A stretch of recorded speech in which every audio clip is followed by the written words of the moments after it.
কোনো সমস্যা থাকে কথা থাকে অবশ্যই তো কাউন্সিলররা অবশ্য নক করতে হয়।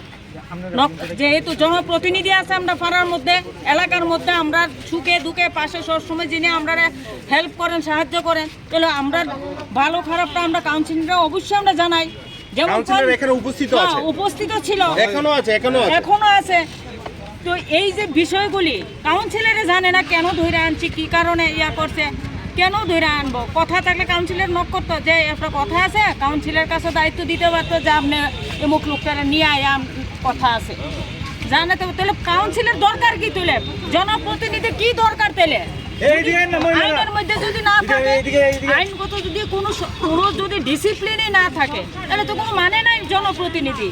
তাহলে কেন যেমন একটা পঞ্চায়েতের এর মধ্যে মেম্বার প্রধান তাদেরকে নক করে কিন্তু একটা পুলিশ একটা যে কোনো কর্ম করতে হয়, এটি হচ্ছে নিয়ম।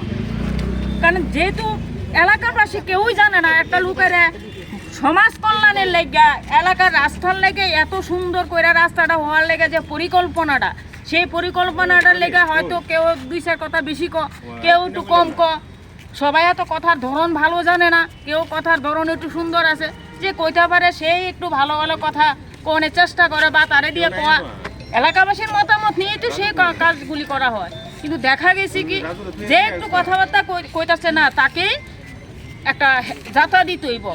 পুলিশ কি প্রমাণ করছে যে বাড়ির থেকে কোয়া নাই, আমি বাড়ির থেকে সাধারণ মানুষের কাছ থেকে হ্যারাসমেন্ট করে নিয়ে লয়ে পড়ছে, যেমন আসামির মতন উড়াইয়া লয়ে পড়ছে। কেন? কারণটা কি? এটা কি প্রশাসনের ডিউটি, প্রশাসনের নিয়ম, আইন?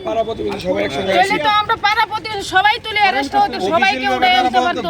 বলছেও না কাউকে, অফিশিয়াল ভাবে কাউকে বলছে না। আমরা কি কোনো নিরাপত্তা নাই দেশের মধ্যে? এটা কি অরাজকতা? জনপ্রতিনিধি আমরা আছে, যদি কোনো সমস্যা থাকে কথা থাকে আগে জনপ্রতিনিধির আগে নক করতেই হইব, এটি হচ্ছে নিয়ম। তাহলে জনপ্রতিনিধি আমরা জানে না।